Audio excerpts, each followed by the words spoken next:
लेकिन अगर cease fire achieve हो भी गया है, क्योंकि देखें इसराइल की अभी तक की जो आर्थिक स्थिति है वो बिल्कुल बर्बाद हो चुकी है या बहुत नुकसान खा चुकी है।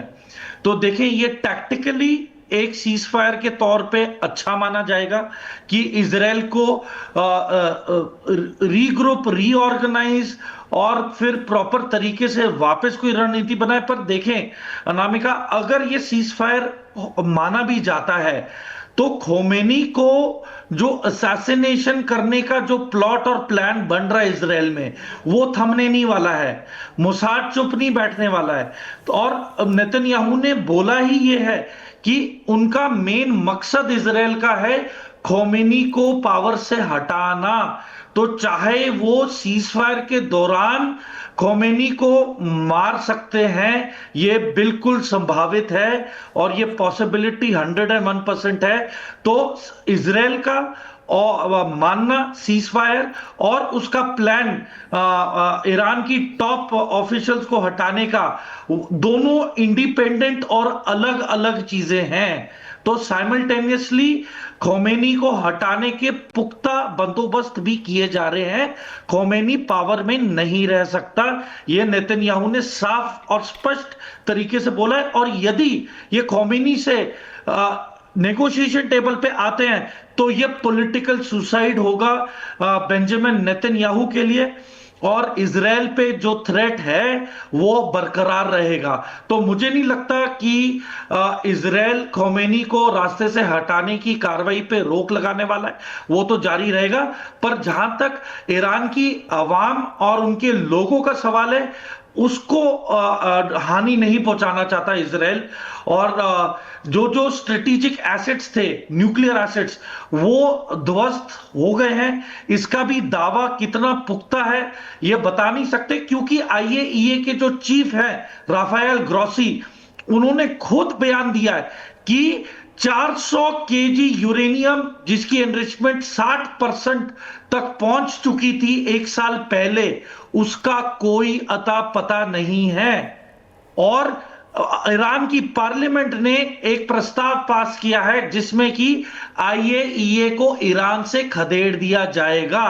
तो आप देखें, कोई भी सिचुएशन हो, ईरान एक विन विन सिचुएशन और एडवांटेज वाली पोजीशन एंजॉय कर रहा है और उसको खोने को कुछ नहीं है। और जहां तक उसे पाना था, उसे यही पाना था कि इंटरनेशनल मॉनिटरिंग एजेंसीज ना हो।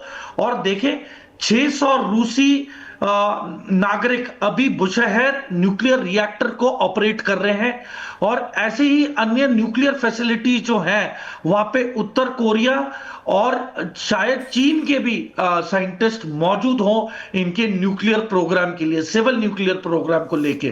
बट अब कोई पुष्टि नहीं कर सकता कि वाकई ही इनका परमाणु बम का जो प्लान था वो ठप हो गया है या नष्ट नाबूद हो चुका है। क्योंकि देखें, ये एक ड्रीम प्रोजेक्ट है ईरान का। यदि इस पे कोई आंच आती तो आने वाले 3-4 दिन में ईरान ताबड़तोड़ मिसाइलें दागता अमेरिका पे भी और इजराइल पे भी। बिल्कुल बिल्कुल सही कह रहे हैं आप। और जनरल जीडी बख्शी इस वक्त हमारे साथ जुड़ चुके हैं। बख्शी साहब, सब कुछ गंवा के होश में आए तो क्या हुआ? ये पूरा सिचुएशन ये कह रहा है कि सबने कुछ न कुछ अचीव किया। जिसने खोया क्या खोया और जिसने पाया वो क्या पाया, आप जरा बताएं। देखिए, विन विन सिचुएशन पे ही सीज फायर हो सकता है। अगर एक साइड को लगे कि साहब मेरा तो नुकसान हो गया, तो वो सीज फायर एक्सेप्ट नहीं करेगा। सब दिखाना चाहते हैं इजराइल और ईरान की मेरे में मिलिट्री स्टेमिना है इसे कंटिन्यू करने का। ठीक है, ईरान ने देखिए बहुत अच्छी स्ट्रैटेजी इस्तेमाल करी है। उसने कहा कि अमेरिका ने मेरे पे वार किया है, मैं इज्जत के लिए मुझे अमेरिका पे पलटवार करना ही होगा।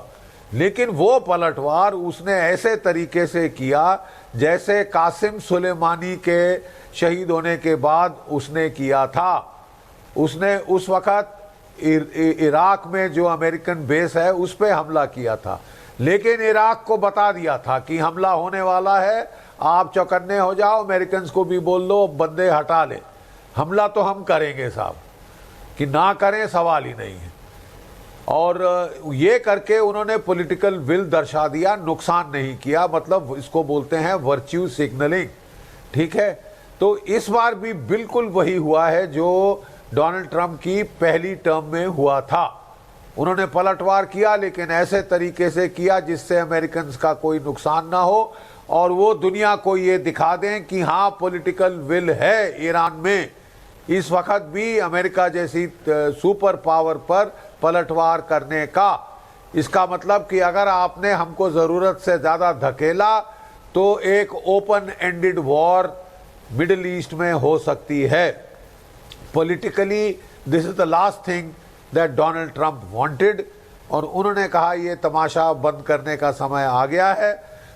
हमारा एम था न्यूक्लियर फैसिलिटीज को हिट करना, उनको सीवियर डैमेज करना, डिग्रेड करना, ईरान का न्यूक्लियर प्रोग्राम, हो सके तो डिस्ट्रॉय करना। डिग्रेड हुआ है या डिस्ट्रॉय हुआ है, अभी तक बॉम्ब डैमेज असेसमेंट नहीं आई, ठीक है। इसलिए अमेरिका ने कहा कि हमने अपना पॉलिटिकल एम अचीव कर लिया है। ये इजराइल है जो कह रहा था कि न्यूक्लियर तो था ही, लेकिन डिस्ट्रक्शन ऑफ न्यूक्लियर एबिलिटी, लेकिन हम तो रेजिम चेंज भी चाहते थे। रेजिम चेंज मतलब आप अस्तित्व को खतरा डाल रहे हैं ईरान के, और अगर आप कहें कि साहब कुछ नहीं होगा रिटेलिएशन में, तो वो अनरियलिस्टिक है। ईरान जबरदस्त रिटेलिएशन कर रहा है और जिससे नुकसान हो रहा है जो कि टीवी स्क्रीन्स पर दिख रहा है। पहली बार ईरान की पॉपुलेशन को इतना सहना पड़ा है। इजराइल ने भी कहा जब हमने शुरू किया हमें मालूम था हमारा नुकसान होगा, लेकिन जो मुद्दा था इतना गंभीर था कि हमको रिस्क लेके करना ही पड़ा। तो मेरे ख्याल तो दोनों ऑफ रैंप चाहते हैं, नंबर एक। नंबर दो, ईरान ने कह दिया है कि भाई अगर इजराइल बंद करे तो हम भी बंद कर देंगे, अगर इजराइल ने नहीं बंद किया हम भी जारी रहेंगे। क्या इजराइल डोनाल्ड ट्रंप की को ठेंगा दिखा सकता है? I don't think so. Donald Trump ने बहुत किया है इजराइल के लिए और Israel will have to be grateful, और इजराइल को अभी मदद चाहिए अमेरिका की in terms of military equipment, in terms of financial aid, in terms of reconstruction। तो मैं नहीं समझता वो डिफाई करेंगे नेतन्याहू इस वक्त डोनाल्ड ट्रंप को। और cease fire at this time suits all sides. It is good for Iran and Iraq, it is good for the United States, it is good for the region, it is good for the world. लेकिन नहीं तो अगर open ended war हो जाती, escalate होती, तो तेल की कीमतें आसमान को छू लेती, दुनिया की इकोनॉमी को धक्का लगता, शामिल यूनाइटेड स्टेट्स। जी सर, वापस लौट रहे हैं आपके पास। कर्नल जस्टिस सोडी भी इस वक्त हमारे साथ हैं। सर आ रही हूं आपसे रिएक्शन लूंगी, और कर्नल शैलेंद्र सिंह भी हमें ज्वाइन कर रहे हैं थोड़ी देर में। लेकिन बड़ी खबर बता दूं आपको, इजराइल के पीएम कुछ देर में बयान जारी करेंगे, सीज फायर पर बयान जारी करेंगे नेतन्याहू, मीडिया को संबोधित करेंगे नेतन्याहू। ये बताएंगे कि सीज फायर का जो प्रस्ताव अमेरिका की ओर से रखा गया उसे स्वीकार करने में क्या क्या रहा है, वो कौन कौन से लक्ष्य थे जिसको हासिल करने की बात इजराइल कर रहा है। क्योंकि इजराइल का ये कहना है, बेंजामिन नेतन्याहू के दफ्तर से ये बयान आया है कि हमने अपने टारगेट को अचीव कर लिया है और इसीलिए अमेरिका के सीज फायर के प्रस्ताव को हमने स्वीकार कर लिया है।